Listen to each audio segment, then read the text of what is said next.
नमस्कार, हलचल UP news में आपका स्वागत है। मैं लवकुश शर्मा। आइए देखते हैं इस वक्त की बड़ी खबर।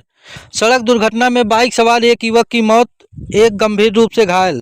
बता दें कि पूरा मामला प्रयागराज जनपद के हंडिया कोतवाली क्षेत्र के अंतर्गत आने वाले ऊपरदहा गांव स्थित घनश्याम सिंह पेट्रोल पंप के पास सड़क दुर्घटना में एक युवक की मौत हो गई, जबकि एक युवक गंभीर रूप से घायल हो गया। मिली जानकारी के अनुसार ओपन कुमार पुत्र रमेश कुमार बिंद निवासी ग्राम भूई थाना हंडिया जनपद प्रयागराज व रवि कुमार पुत्र रामपति बिंद निवासी ग्राम असवा दाऊदपुर, जो कि घर में कार्यक्रम होने के कारण बरौद बाजार सब्जी लेने गए थे और वहां से वापस आते समय जैसे ही वह ऊपरदहा गांव के सामने स्थित घनश्याम सिंह पेट्रोल पंप के पास पहुंचे थे कि खड़ी ट्रक में अनियंत्रित बाइक टकरा जाने से ओपन कुमार पुत्र रमेश बिंद उम्र करीब 16 वर्ष की मौके पर ही दर्दनाक मौत हो गई, जबकि साथी रवि कुमार पुत्र रामपति उम्र 19 वर्ष गंभीर रूप से घायल हो गया। घटना की जानकारी मिलने पर मौके पर पहुंची हंडिया पुलिस ने डायल 108 एम्बुलेंस की मदद से घायल युवक को इलाज के लिए सामुदायिक स्वास्थ्य केंद्र ऊपरदहा भेज दिया है।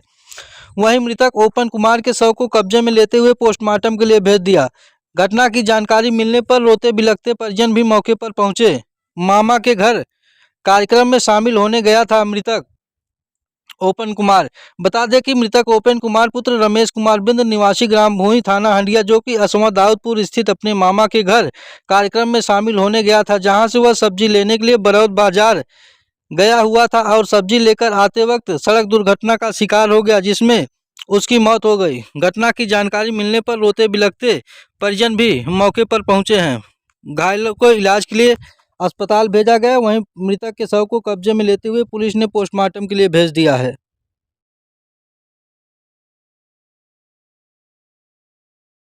नमस्कार, हलचल यूपी न्यूज में आपका स्वागत है। मैं लवकुश शर्मा। आइए देखते हैं इस वक्त की बड़ी खबर।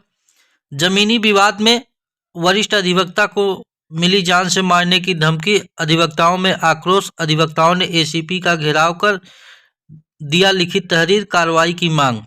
बता दें कि पूरा मामला हंडिया तहसील के अंतर्गत आने वाले सराय ममरेश थाना क्षेत्र के रस्तीपुर गांव का है, जहां जमीन के विवाद को लेकर वरिष्ठ अधिवक्ता को युवक अवैध असलहे के दम पर जान से मारने की धमकी दे रहा है, जिससे वरिष्ठ अधिवक्ता राजेंद्र प्रसाद तिवारी व पुत्र रामचंद्र तिवारी और उनके परिवार को जान से मारने की धमकी मिली, जिसके बाद अधिवक्ता भयभीत है और अधिकारियों के यहां लिखित शिकायत पत्र देकर मांग किया कि अगर आरोपी युवक की गिरफ्तारी नहीं होती है तो अधिवक्ता संघ धरने पर बैठेगा। बता दें कि अधिवक्ता को मिली जान से मारने की धमकी को लेकर अधिवक्ताओं में आक्रोश है। आइए देखते हैं अधिवक्ताओं ने क्या कहा।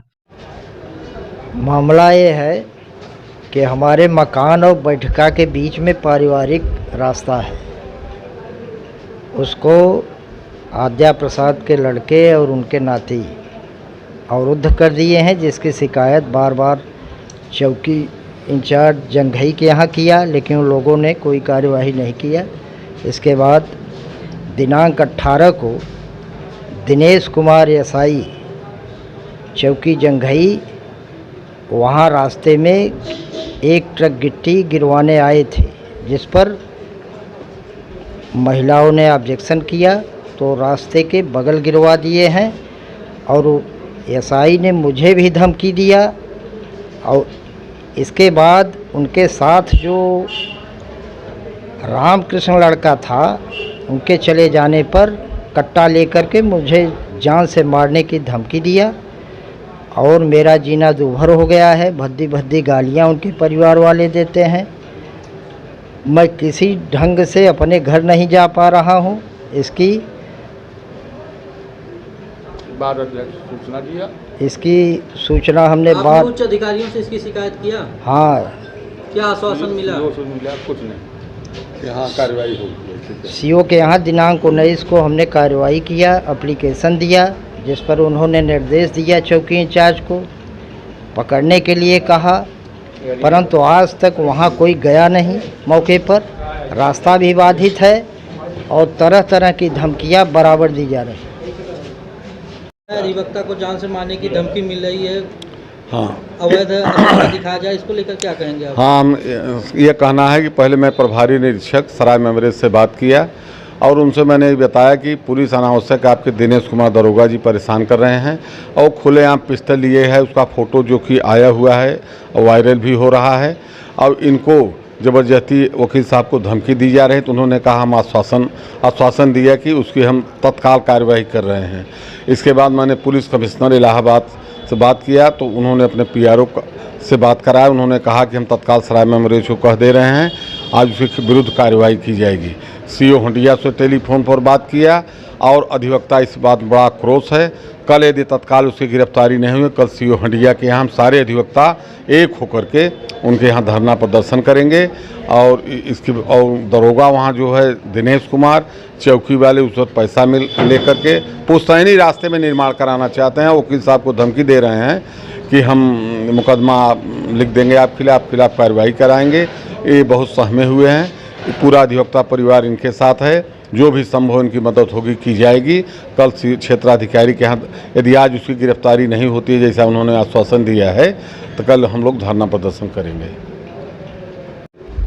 जैसा आज हम लोगों को जानकारी प्राप्त हुई कि हमारे तहसील हंडिया के वरिष्ठ अधिवक्ता श्री राजेंद्र प्रसाद तिवारी के साथ उनके ही परिवार का एक सदस्य जो कि लफंगा गुंडा किस्म का व्यक्ति है, लेकर अपने दरवाजे पे बंदूक कट्टा बैठा हुआ है और जान से मार डालने की धमकी दे रहा है इन्हें। हमारा पूरा अधिवक्ता परिवार यहाँ तहसील हंडिया के जो भी हमारे साथी अधिवक्ता हैं सभी आज इनके साथ हम लोग हैं। जैसा कि हमारे पूर्व अध्यक्ष जी ने भी बताया कि हम यहाँ के वरिष्ठ पुलिस अधिकारियों से वार्ता कर चुके हैं। यदि कार्रवाई नहीं होती है तो कल हम सभी मिलकर CO के यहाँ धरना प्रदर्शन करेंगे। हम आपके सब लोगों साथ में हैं।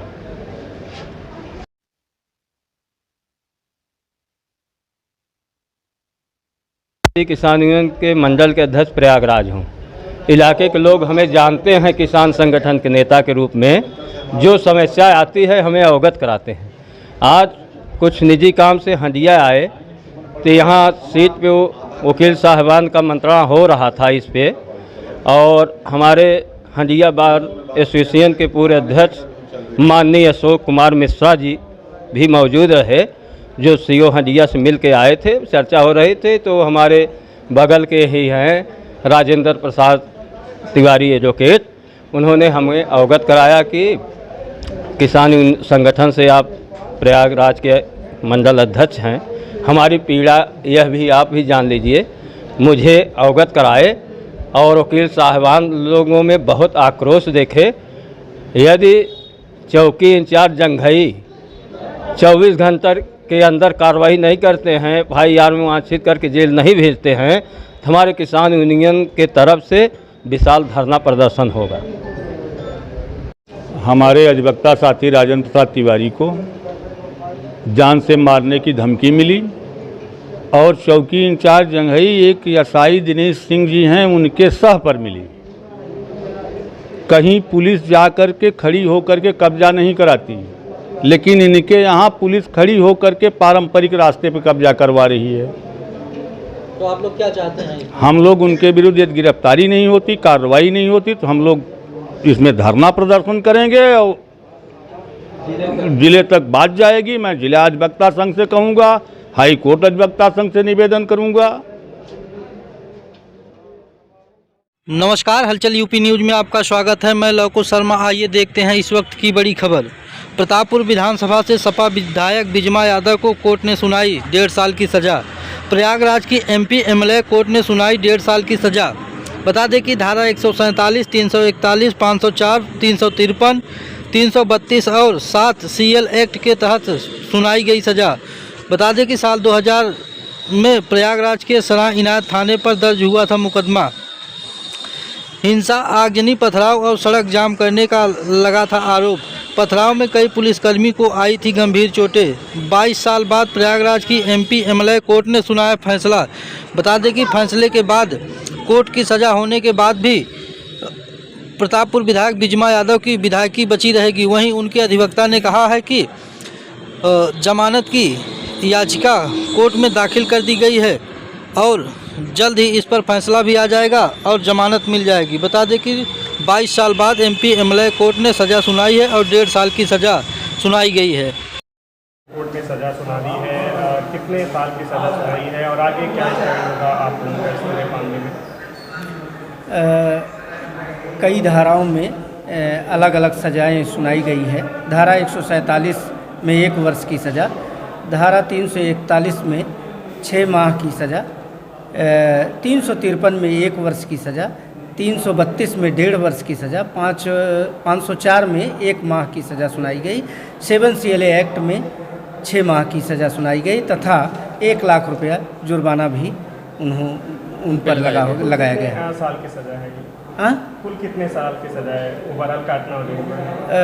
1.5 वर्ष की सज़ा अधिकतम है और जो साथ चलेगी। इसमें ज़मानत भी इनकी तरफ से दाखिल की? ज़मानत दाखिल की गई है जो कोर्ट ने मंजूर कर ली है। अभी हम लोग जो है जजमेंट को देखे नहीं हैं, प्रोनाउंस हुआ है। पूरा अध्ययन करने के पश्चात ही आगे की कार्रवाई सुनिश्चित की जाएगी कि क्या करना है क्या नहीं करना है। ठीक है सर, नाम बता दीजिए। मैं सहायक जिला शासकीय अधिवक्ता सुशील कुमार। नमस्कार, हलचल यूपी न्यूज में आपका स्वागत है। मैं लवकुश शर्मा। आइए देखते हैं इस वक्त की बड़ी खबर। फूलपुर तहसील परिसर में धरने पर बैठे भारतीय किसान यूनियन अराजनैतिक के कार्यकर्ता भरी हुंकार।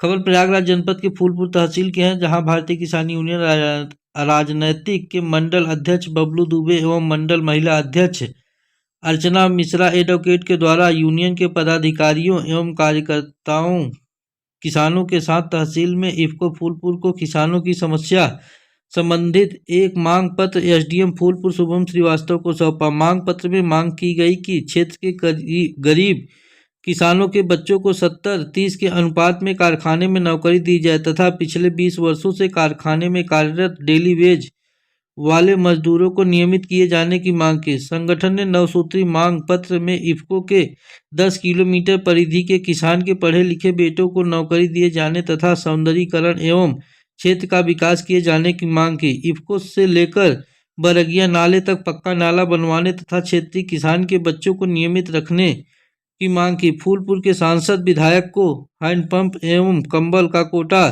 दिया जाता है, उसी प्रकार भारतीय किसान यूनियन अराजनैतिक का भी कोटा निर्धारित किया जाए। 9 सूत्री मांग पत्र में किसान हित से जुड़ी कई मांगे रखी गई। इस मौके पर जिला प्रवक्ता जगदीश नारायण तिवारी, अजय तिवारी अधिवक्ता, विधि सलाहकार सुरेंद्र यादव, जिला उपाध्यक्ष अमरनाथ यादव, मंडल उपाध्यक्ष कुसुम मौर्य, महिला जिला अध्यक्ष उषा यादव, युवा महिला अध्यक्ष के अलावा तमाम महिला किसान व पुरुष किसान एकत्रित रहे और अपनी 9 सूत्री मांगों को लेकर उप जिलाधिकारी फूलपुर शुभम श्रीवास्तव को ज्ञापन सौंपा।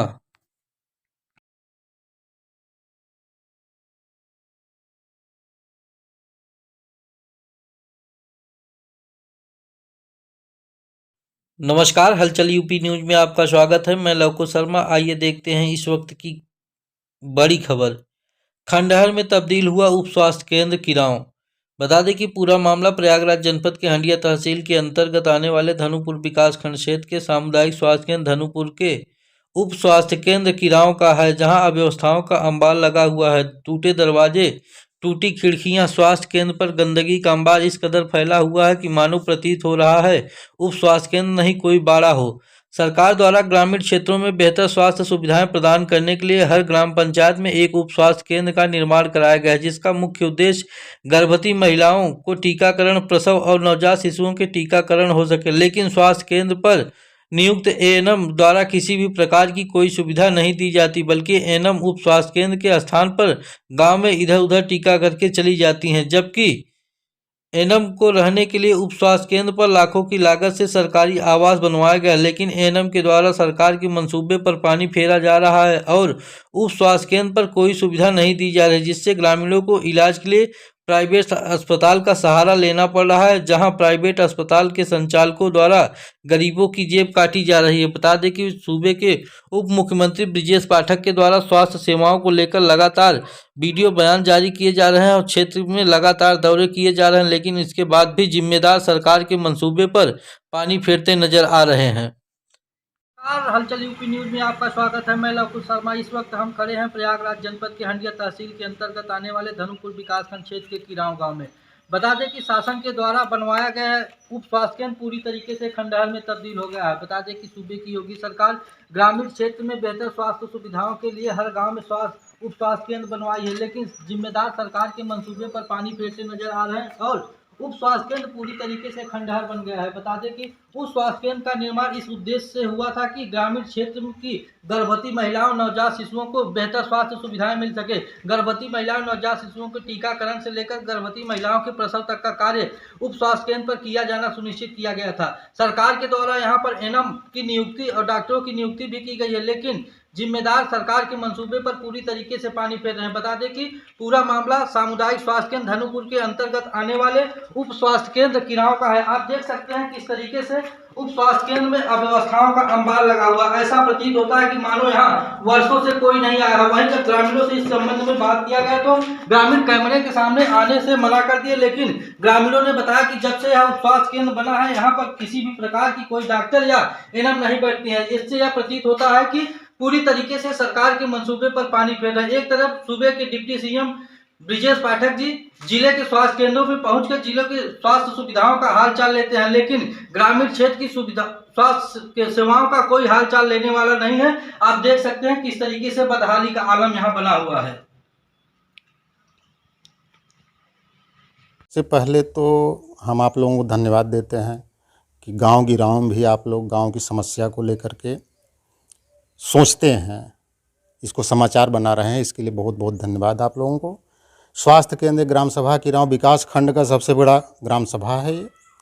2007 या 8 में ये स्वास्थ्य केंद्र बना था। कई हज़ार रुपए इसमें खर्च हुआ था। बिल्डिंग बनने के बाद यहाँ पर कोई कर्मचारी आता नहीं।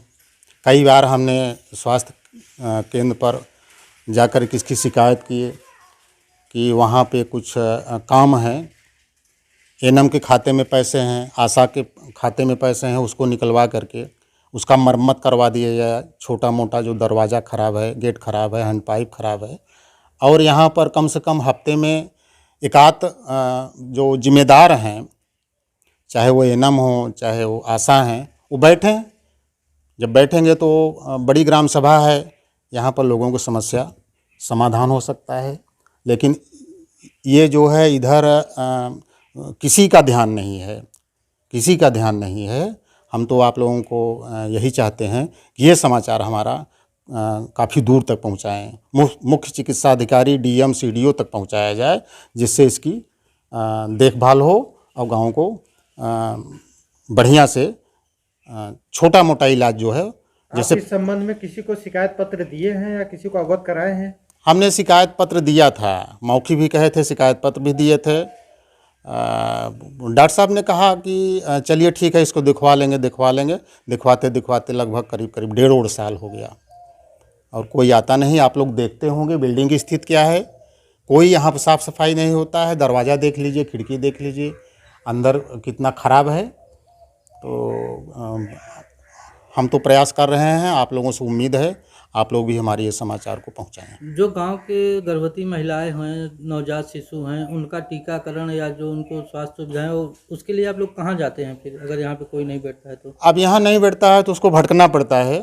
वो कहीं प्राइवेट इलाज करवा रहा है या वो हंडिया बरौत में अस्पतालें हैं, वहाँ जाता है। मजबूरी है उसके पास। जब यहाँ सुविधा शुरू हो जाएगी तो क्यों जाएगा। जैसे कहीं ना कहीं एनएम के लिए व्यवस्था है हमारे यहाँ, उनके रहने के लिए लैट्रिन बाथरूम है, कमरा है, और जो भी वो व्यवस्था लेना चाहती हैं वो हम देने के लिए तैयार हैं। पर आए तो, लेकिन उनका कभी पता जता नहीं चलता है। कौन है एनएम यहाँ पे? एनएम मनसा भारती हैं, एनएम मनसा भारती जी हैं। वो आती नहीं है, नहीं संपर्क। किसकी आप मानते हैं? लापरवाही हम अपने अधीक्षक को मानते हैं, जो स्वास्थ्य केंद्र में है सरायपीठा में। चूँकि वो सबके वो जो हैं एक तरह से अधिकारी हैं। जब उनका ये कोई आदेश रहेगा तो दौड़ करके एनएम और आशा करेंगी। हम तो उन्हीं को मानते हैं कि टोटल जो है उन्हीं की कमी है। नमस्कार, हलचल यूपी न्यूज में आपका स्वागत है। मैं लवकुश शर्मा। आइए देखते हैं इस वक्त की बड़ी खबर। आज़ादी के 75 साल के बाद भी पकलोर गांव में मूलभूत सुविधाओं का अभाव। खबर प्रयागराज जनपद के हंडिया विकासखंड क्षेत्र के ग्राम सभा पकलोर की है, जहां आज भी ग्रामीण बुनियादी सुविधाओं के अभाव में गुजर बसर करने को मजबूर हैं। चारों ओर गंदगी का अंबार लगा हुआ है। वहीं ग्राम सभा के दलित बस्ती में तमाम विधवा और गरीब परिवार हैं जिनको आज तक आवास और शौचालय से वंचित रखा गया है। झोपड़ी में पन्नी डालकर रहने को मजबूर हैं। जहां सरकार की मंशा है कि हर गरीब परिवार के पास पक्का छत हो। इसी मंशा के तहत प्रधानमंत्री आवास योजना की शुरुआत की गई थी, लेकिन जिम्मेदारों की खाऊ कमाऊ नीति के चलते जरूरतमंद को आवास मुहैया नहीं हो पाया है। अपात्रों को तोहफा देकर सरकार से वाहवाही लूटी जा रही है। योजना के लिए जरूरतमंद लोग दर दर भटक रहे हैं और ठोकरें खा रहे हैं। ऐसा ही मामला ग्राम सभा पकलोर के दलित बस्ती में देखने को मिला, जहाँ एक विधवा वर्षों से एक झोपड़ी में घास फूस डालकर गुजर बसर कर रही है। वहीं विधवा निर्मला देवी पत्नी स्वर्गीय जगन्नाथ ने अपनी दर्द बयां करते हुए बताया कि इस झोपड़ी में किसी तरह अपने बच्चों के साथ रहकर जीवन यापन कर रही हूं। प्रधानमंत्री आवास की आस लगाए बैठी हूं, जहां जिम्मेदार कई वर्षों से सिर्फ आश्वासन पर आश्वासन दे रहे हैं। इसी तरह एक वृद्धा अमरावती पत्नी राम सिंगार ने बताया कि टूटी फूटी झोपड़ी पर पन्नी डालकर रहती हूं और गरीबी से जूझ रही हूं। आज तक आवास योजना का लाभ नहीं मिल पाया है। बता दें कि पकलोर गांव के ग्रामीणों ने ग्राम प्रधान के खिलाफ लामबंद होकर आज विरोध प्रदर्शन करते हुए जमकर नारेबाजी की और बताया कि ग्राम प्रधान के द्वारा अपने चहेतों को ग्राम प्रधानमंत्री आवास योजना और मुख्यमंत्री आवास योजना का लाभ दिया जा रहा है, लेकिन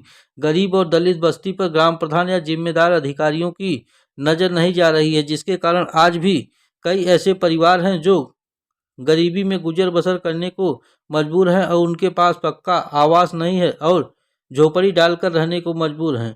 पात्रता सूची में नाम होने के बाद भी कई बार गरीबों का नाम काट दिया जाता है। नाम है आपका? अमरावती। आदमी का? सिंगार। तो अभी तक आपको आवास नहीं मिला है? नहीं साहब। काहे नहीं? प्रधान वगैरह वीडियो वगैरह को कुछ नहीं मैं बोलते हैं कि नहीं उनके बहुत तकलीफ है रहने के लिए, मुन नहीं मिला। तो आपका मकान भी बरसात में गिर गया था, आप दब गई थी सुनने में आया है। इतना मूड़ी भर बची रही। हाँ। हमारे जेठाउत बोले बेटा के पतोहू को उठाएं तब जाए के ईटा माटी निकाल। तो अभी तक आवास आपको क्यों नहीं मिला है? नहीं पता नहीं। तो आपने प्रधान को अवगत कराया इस बात को? बार बार पुकार रहे हैं अब मिलेगा अब मिलेगा, बस यही कहे। सिर्फ आश्वासन ही मिल रहा है आपको? नहीं। क्या नाम है माता जी आपका? निर्मला। आदमी के नाम तोहरे? जगन्नाथ। आदमी है? आदमी एक्सपायर कर गए हैं। हाँ। और इसी झोपड़ी में रह रही हैं आप? हाँ सरकार झोपड़ी है। आवास और शौचालय की व्यवस्था नहीं मिला बा? नहीं। और प्रधान वगैरह को आपने अवगत कराया है इस चीज़ को? कहा के तो कहा था साहब जब नहीं देते तो क्या करी। तो कुछ तो कहत हुई हैं? कुछ नहीं, कहीं आए तो देव। अब तो जानी कितना प्रधान भाई क्यों न दे। बहुत दिन से प्रधान पैसे उसे मांग तो नहीं करते हैं? पैसा मांगते हैं क्या? नहीं। नमस्कार, हलचल यूपी न्यूज में आपका स्वागत है। मैं लवकुश शर्मा। आइए देखते हैं इस वक्त की खास खबर। प्रधानमंत्री नरेंद्र मोदी के सपने पर लटक रहा है ताला, कैसे स्वच्छ होगा भारत। बता दें कि हंडिया तहसील के अंतर्गत आने वाले सैदाबाद विकासखंड क्षेत्र के कुसारी गांव में बने सार्वजनिक शौचालय में ताला लटक रहा है। जिम्मेदार बेखबर बने हुए इस पर ध्यान नहीं दे रहे हैं। एक तरफ देश के प्रधानमंत्री स्वच्छ भारत मिशन अभियान के तहत हर गांव में सार्वजनिक शौचालय बनवाएगा, लेकिन जिम्मेदार सरकार के मंसूबे पर पानी फेरते नजर आ रहे हैं और सार्वजनिक शौचालय में ताला लटक रहा है। सरकारी पैसे में हो रहा है बंदर बांट। सार्वजनिक शौचालय की साफ सफाई के लिए हर गांव में शौचालय की केयर टेकर रखी गई है, लेकिन ग्राम प्रधान और सचिव की मिलीभगत से शौचालय की केयर टेकर घर बैठे वेतन का भुगतान कर रही हैं। कुसारी गांव में वित्तीय वर्ष 2020-21 के दौरान सार्वजनिक शौचालय का निर्माण किया गया था, लेकिन अभी तक सार्वजनिक शौचालय में ना ही पानी का कनेक्शन किया गया है, ना ही मल टैंक बनाया गया है, जिससे कि प्रधानमंत्री नरेंद्र मोदी के सपने को जिम्मेदार पलीता लगा रहे हैं और ग्रामीण अभी भी खुले में शौच करने को मजबूर हैं। बता दें कि एक तरफ स्वच्छ भारत मिशन के तहत जहां हर गांव में सार्वजनिक शौचालय बनाया गया है, तो वहीं ग्राम पंचायत कुसारी में बना सार्वजनिक शौचालय जिसमें कि ताला लटक रहा है और 2 वर्षों से ज़्यादा का समय हो जाने के बाद भी अभी तक ना ही पानी का कनेक्शन किया गया है, ना ही मल टैंक बनाया गया है, जिससे ग्रामीण अभी भी खुले में शौच करने को मजबूर हैं और वहीं अधिकारियों की मिलीभगत से सरकारी पैसे का बंदर बांट किया जा रहा है।